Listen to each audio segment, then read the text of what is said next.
What's going on, everybody? It's your boy Spencer taking a look at DB again, but this time it's not me. I was just in the watching part of Dueling book, so playing. I got to watch this match.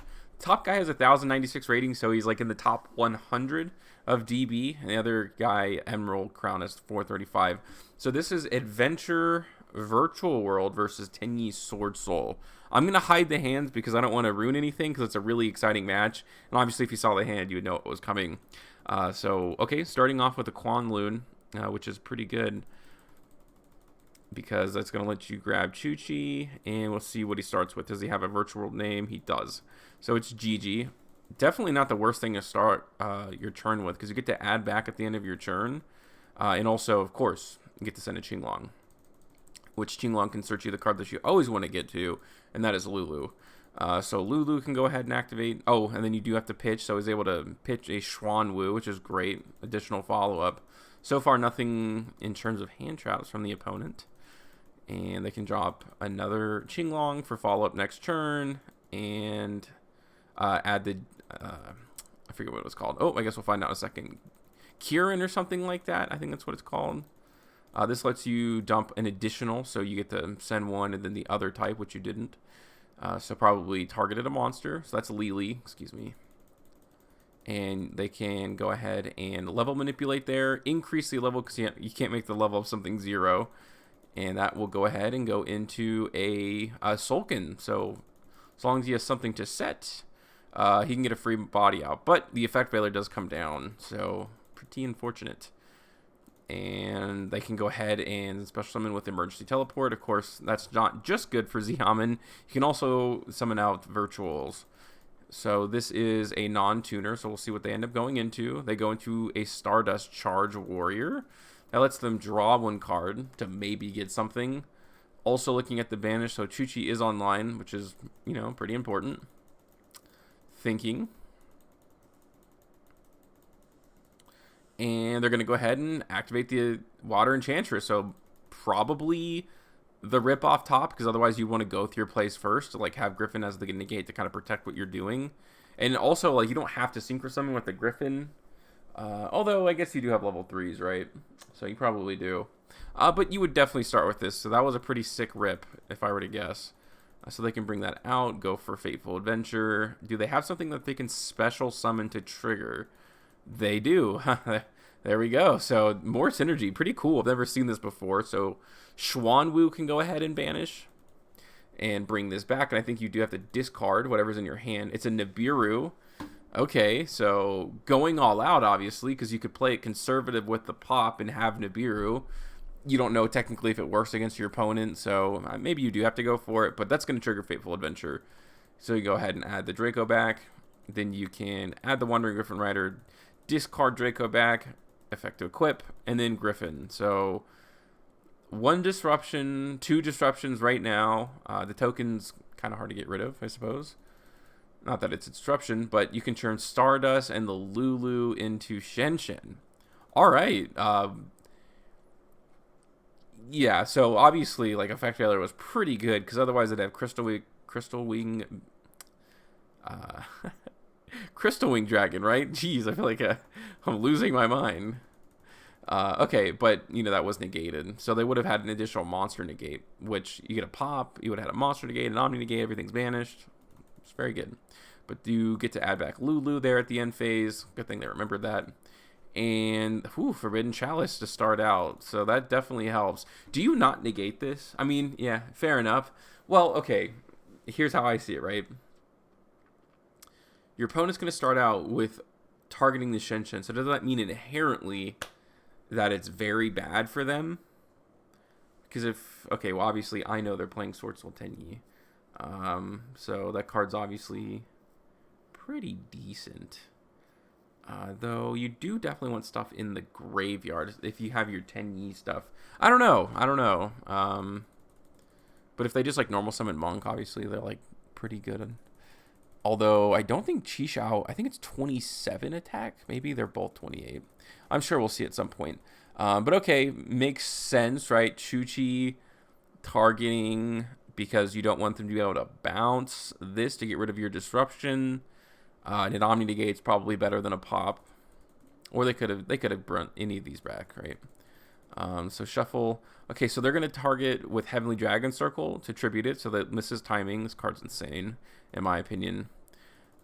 So there was actually a little bit of a debate here on the Chi shuffle back.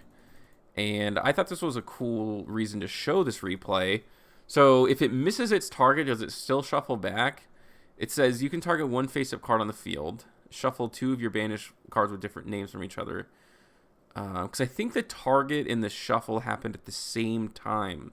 So like when you target, you then shuffle. So I would imagine it still does. At least that's my take. They do end up shuffling back at some point. I guess I'm just fast forward here a little bit. Okay, so they ended up doing it.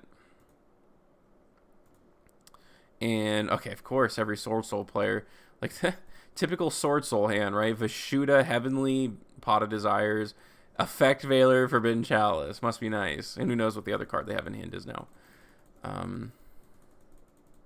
Okay, it draws into Emergence. Jeez, even more Swordsoul. Okay, let's see what they banished here. Anything? Oh, Blackout, obviously, that's pretty good. One Moyi, no Taya, right? Because some decks only play one Taya, and I think that's kind of insane. So I actually just banished nothing outside of Blackout, which is probably just worth it. So Taya can go ahead, normal summon. It's crazy that this can banish worm monsters or just Swordsoul cards. That's just very unique. That's what makes the deck so good. Because, right, you can just search it and then do it. It's probably what he did. He goes into, Baxia. Baxia is just so wild. You get to shuffle back, and then I think you get to destroy as well. But I think you get to shuffle back 2 up to the number of different original attributes with the worm monsters. So this summons water tokens. This summons... Oh, okay. So yeah, if you synchro a Taya, you get 2 shuffle backs. So this is a wind, and the tokens are water. And I don't even think you can, right? Because this summons what? A 4? Is this a rank 8? It could be, but maybe you'd only get the 1. So, okay. In any case, it doesn't really matter. You can bring back Moyi, so it brings back a level 4 in your graveyard. Revealing Long One. Dude, that's just... I guess that's how you get to 1,000 rating in Dueling book, right? You have the craziest hand over, Pot of Desires, draws you into Emergence and Long One. Must be nice. So giving a good old think here, going probably into Chi Xiao. So it has 2,800 attack. Okay, I wasn't sure if it was 27 or 28. So these can crash with each other. Let's see what ends up happening. Can't this bring itself back? You can only use... You can banish 2 other monsters from your graveyard, different original types and attributes. Oh, yeah, for sure. Different original types and attributes. That's... Yeah, they have at least one of those, but probably even more, yeah. That's pretty cool. Although you'd probably have to be careful, right? I'm sure some of these are probably the same. Worm. Yeah, so these are both different. So these are doing that. I think if you did it in a different order, right, maybe you wouldn't be able to banish twice. Although, actually, I just saw the Stardust, so never mind. Okay. So, meanwhile, yeah, they went to, the long. And that's probably just game, right? If they literally don't die this turn, I can't imagine there's anything they can do. But I don't really remember what happened at the end of game 1. Okay, so they're going to give this the old country try. Banish Qinglong, add Nian Yin, probably, discard the same thing there. They added this back last turn with GG. So whenever something's normal special summon, you can bring back Nian Yin. They're going to go ahead and go for Baron. Go ahead and go for Rite of Aramesir. Probably not playing too Faithful Adventure, right? But you do get to synchro summon. I actually really like this because you don't ever use your normal summon effect in Virtual World. I don't know why I haven't thought of this before. But they do go into Yang Zing, so Yazi. That's just wild because it pops a card your opponent controls. Because I think... Oh, then you can go into Yazi effect to special summon one of your Virtual Worlds. That's just awesome, dude. That's just so great. That was a really good... this guy's tech choices in his deck are so wild. Just cards you do not normally see, but after a really good start, they, they just got outdrawn. Oh, shoot. Sorry. Well, I guess they have a Nibiru. Sorry about that. No, well, that's not going to be a surprise. I'm sure it will come up during this turn. you know, trying to save time, I think they just sent right, like, straight to the graveyard. And they can go ahead and add the Wandering Griffin Rider, protecting themselves from hand traps a little bit here. Discarding the Niang Yang. Oh, because you have to with Faithful Adventure. Very cool, because you don't really want to see this card in your hand. Always want to have it for that special summon. Draco back. Opened up Quan again. That's how you know they're a good Virtual World player. Lulu effect to dump. Add the third type, which is Lao Lao. Did they not? No, they did not use Qinglong yet. I was thinking off the discard. They can go ahead and add a GG. Discard the Draco back. Draco back. Effect to re-equip. Pretty nice, although you're probably going to use a synchro material at some point, right? And they're going to target there. So they'd have to have Nibiru plus something. That's going to trigger the Niang Yang that they sent earlier this turn. Very good Swordsoul pilot. Stardust Charge Warrior to draw one card. And now they're going to go ahead and activate the Lao Lao. So you get to dump the Chuchi, bring something else back. That they're going to bring back the GG. So this is a tuner. This is a non-tuner. Kind of see where that's coming, right? But no, overlaying. So at this point, I'm like, oh, this is just GG's because you just dump Token Collector, right? Like you, maybe, obviously you're not going to probably have it in your main deck, but you got to run one. For this very situation, you either draw it, or you have one to send, but they don't. It's wild. And at first, I'm like, oh, okay, right, GG. Or like you can dump something else, you know, if you want to. Whatever the case may be, it's like same difference, right? Their turn, your turn. Although you're like giving them the out, kind of. But Wandering Griffin Rider, so that's going to destroy the Nibiru. And they're just going to pass turn. So you can add back the Lulu there. They're in a really good spot right now because they do have a pop. They do have one. Shen's still online. Beatrice. And they're going to, once again, open up Forbidden Chalice to get rid of that Shen. And I'm like, oh, like, okay, here it goes. Beatrice to send Token Collector. It never happened. It never came. Monk, so Vashuda opens that, like, it's almost like the same exact opening hand for both players a little bit. A little bit of a different route, though. I think they opened Lulu probably this time. But, okay, so he's going to pop, prevent a Synchro Summon. And he doesn't want to get this off the field just quite yet so that it can bounce something. Like this is essentially the last opportunity you'll have to do that. And they're going to go ahead and normal summon the Adara. So they had another one. And they have a Nibiru of their own. And here we go. Okay, so let's see what they send this time. Just simply a Lili. So many missed opportunities. So it's going to be a big token. I think they calculate. But, you know, with Chuchi, probably nothing too wild. I think one of them does calculate it. I don't know. I kind of forget. Maybe not. I guess they don't want to deal with it. So bouncing back the Chuchi. So I think... Yeah, see, I don't understand what just happened here. Like, okay, they bounced back the Chuchi. So shouldn't the token still be on the field?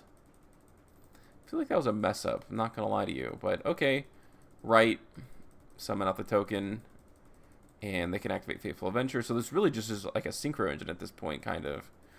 Wandering Griffin Rider. Oh, which they had shuffled back. I was like, how do they really run two copies?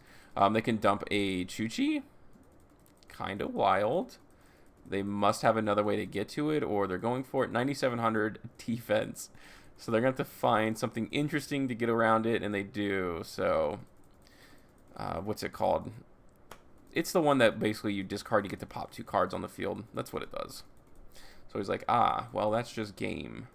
So 1-1 here. Despite like a pretty decent opening again by Tenyi. The first one was just ridiculous. Long one, discard, and he had another copy. So he's got to be feeling, Emerald Crown's got to be feeling decent. Not great, but decent, right? No access to Moe. Of course, they would have done that already. So no, nothing like that. Let's see what they banished. A Nibiru, an Emergence, Ashina, one Taya. Ooh, two Taya. They do not have access to Taya. That's... And Blackout. That was a rough rip there off of Pot of Desires. He's in a decently tough spot. Emergence? Well, I guess this protects you from hand traps a little bit. In fact, there's not really much your opponent can do other than Gamma. It's like, do you have it? Oh, must have gotten that somehow? Right, because they didn't banish any Moes.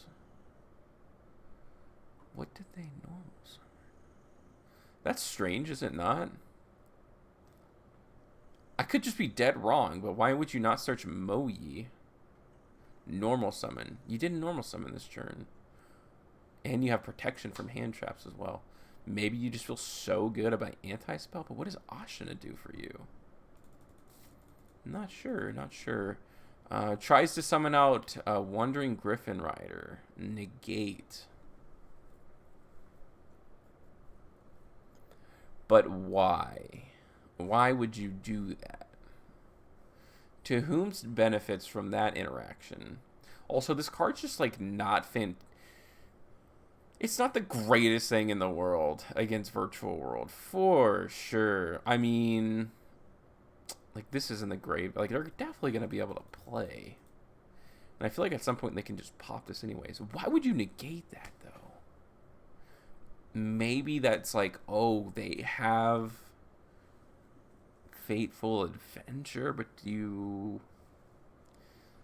I don't know. I'm trying to wrap my mind around that. I didn't think about it in the time. But okay, so they did have an Ash there. And they can go into a Shen. Not enough to get over Baron. Chuanwu to bring back to discard something that's Dark Ruler. Why? Oh, I was going to say, why didn't they activate Dark Ruler? Well, okay. I guess the idea is this. Like, it literally is this. So it worked out in their favor. Like, while Virtual doesn't have, like, cards like that, yeah. Okay, so in draw phase, of course, they're going to go ahead and pop this, because in standby phase, it's probably just going to tag out for something like a long one, or whatever. Yeah, I think they literally have to. I guess this is a tuner as well, so if you normal summon Moyi, but, okay. Big think here. So Vishuda can go ahead. Is that 2 Vishuda that they've seen? No. Okay, I think I'm just thinking of a different game. Vishuda, probably banish, so can't use the effect. Interesting, right? Because if you control no effect monsters, you can banish it from your hand, and that would bounce this back. Yeah, I don't know. What does Monk do? I guess we'll find out. So we're gonna go ahead and okay, you just want to tribute that off. Bring back an Ashina, so this can go into one of your synchro plays. Pretty smart. And that's going to go ahead and go into Baxia. Baxia to shuffle back Shen. And to shuffle that back, because those used with 2 different attributes, of course. Which is absolutely insane, actually. That's a really good play. This is such a good synchro for the deck. It's like an in-archetype insanity. If you need... Oh, he was just saying how crazy it is, like what he drew. I'm like, did you not draw the craziest hand ever in game 1, right? Like, that's what I'm thinking. But okay, I think he ends up just scooping, but holy smokes, dude, that was just wild, wild, wild. Because I think this is detach, target a monster, return it to the hand, that gets scooped. Although, like, what is the lethal route here? This is kind of wild, not gonna lie. Brings back his own Wandering Griffin Rider, Qinglong effect. Oh, wow. That's just wild. But that was a really good match, in my opinion. Let me know what you guys think about that one. More than, like, I just wanted to check out Virtual World Adventure. I'm kind of interested in it now. But more DB stuff to come. Other than that's going to do it for today's video, and I'll see you guys next time.